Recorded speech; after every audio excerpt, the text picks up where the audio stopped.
நம்மளோட சீசன் 1 கரும்பு அறுவடையும் அதோட தொடர்ச்சியான சீசன் 2 கரும்பு அறுவடை செஞ்சுட்டு அப்படியே அம்மா பூங்காவுக்கு வந்தது. அப்புறம் சீசன் 2ல திடீர்னு ஒரு கால் வந்துச்சு. அதுக்கப்புறம் தான் நம்ம கிளம்பிய கிருபை இல்லத்துக்கு போனோம் நண்பா. அப்படி என்ன அர்ஜென்ட் கால்னா பாதி பேர்த்தை விட்டுட்டு வந்துட்டோம். அவங்கள கூட்டிகிட்டு வர சொல்லி ஃபோன் வந்துச்சு. அதனால தான் நண்பா நாங்கள் போய் கூப்பிட்டு வரதுக்காக போயிருந்தோம். அம்மா பூங்காவுக்கு பின்னாடி இருக்க மலைக்கு போகலான்னு சொன்னாங்க. அதுக்கு முன்னாடி நான் அம்மா பூங்காவுக்கு முன்னாடி இருக்கிற மலைக்கு போகலான்னு சொல்லிட்டு நான் கிளம்பிட்டேன். அம்மா பூங்காவுக்கு முன்னாடி இருக்க மலை என்ன இருக்குன்னு பார்க்கலாமா? அப்படி அந்த மலையில் ஏறி போயிட்டு இருக்கப்போ தான் சூறக்காய் செடி நிறையாவே இருந்துச்சு. பழமும் நிறையாவே காய்ச்சிருந்துச்சு. அதை எடுத்து டேஸ்ட் பண்ணி பார்த்தேன். அட நல்லா தான்ப்பா இருக்குது.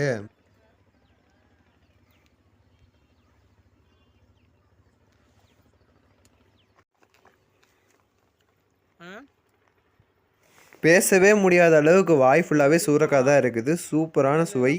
நீங்களும் இந்த மாதிரி சூறக்காய் பழம்லாம் பறித்து சாப்பிட்ருக்கீங்களா? அந்த அனுபவத்தை கமெண்டில் சொல்லுங்கள் நண்பா.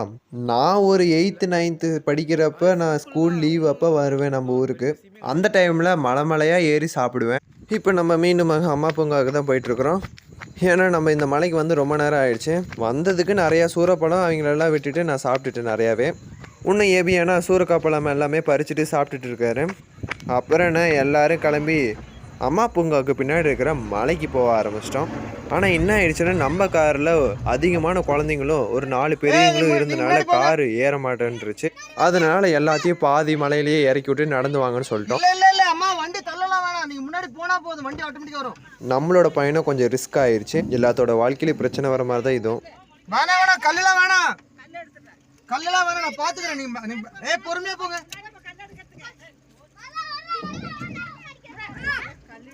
எங்க இருக்கீங்க எல்லாம்? நீங்க போங்க. அக்கா நீங்க கல்ல எடுத்துறேன். அதெல்லாம் ஒண்ணு தெரியல. விட்டுறா போங்க. விட்டுறா நீங்க நடங்க. நம்மளோட பயணம் இப்படி ஆகும்னு நாங்கள் எதிர்பார்க்கவே இல்லை. அதுவும் இந்த நைட் டைமில் வந்து இப்படி ஆகும் நான் சுத்தமாகவே எதிர்பார்க்கல நண்பா. நாங்கள் என்ன பிளான் பண்ணிட்டோம்னா எல்லாத்தையும் இறக்கி விட்டுட்டு கார் அப்படியே ரிவர்ஸ்லேயே வந்து ஒரு இறக்கத்தில் டேர்னிங்கில் வந்து நிறுத்திட்டோம். கொஞ்சம் இன்ஜின் வந்து ஆறுற அளவுக்கு வெயிட் பண்ணிவிட்டு சுற்றியும் அங்கே கொஞ்ச நேரம் சுற்றி பார்த்துட்டு காரும் நானும் மோசனாவும் 3 பேர் கொஞ்சம் நேரம் அமைதியாகிட்டோம். அப்புறம் மீண்டும் காருக்குள்ளே போயிட்டு ஸ்டார்ட் பண்ணதான் ஃபஸ்ட்டு கீழே சும்மா அழுத்து ஏறிடுச்சு. இதில் என்ன சுவாரஸ்யம்னா எல்லோரும் ஏற மாட்டேன்ட்டாங்க. திருப்பி காரில் நாங்கள் நடந்தே வரேன்னு சொல்லிட்டாங்க. அதனால நாங்கள் எல்லோரும் நடந்து வாங்கன்னு சொல்லிட்டு நாங்கள் காரில் போயிட்டுருக்கோம்.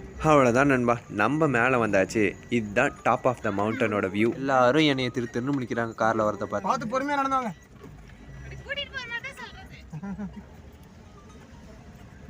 ஹலோ, இப்பெல்லாம் மழை பிடிக்கிறாங்களா, ஆக்கிரம் பண்ணுறாங்களே, எப்படி கவர்மெண்ட் கேட்காதா? இதை நான் போன டைமே கேட்டேன்.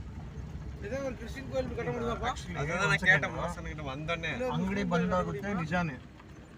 ನಾನು ಹೇಳ್ತಿರೋದು ಇವಾಗ ವಾವ್ ಅಣ್ಣ,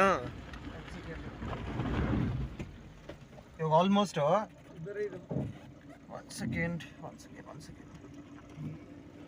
ಆ ಅಂಗಡಿ ಇವರು ಆಸಿಫೈ ಮಾತಾಡ್ತಾರಲ್ಲ, ಆ ಅಂಗಡಿ ಓಪನ್ ಇರುತ್ತಾ ಇಲ್ವಾ ಅಂತ ಅವ್ರು ಕೇಳಕ್ಕಿಡಿ. ಆಸಿಫೈ ಹಾಂ எபியண்ணா என்ன எங்கெங்க வீடு இருக்கு பாருங்க, இப்போ தெரியுது. ஒரு 10 நிமிஷம் மலை மேலே இருந்துட்டு அப்புறம் எல்லாரும் வீட்டுக்கு வந்துட்டோம். நம்மளோட பயணம் இதோட முடியுது நண்பா.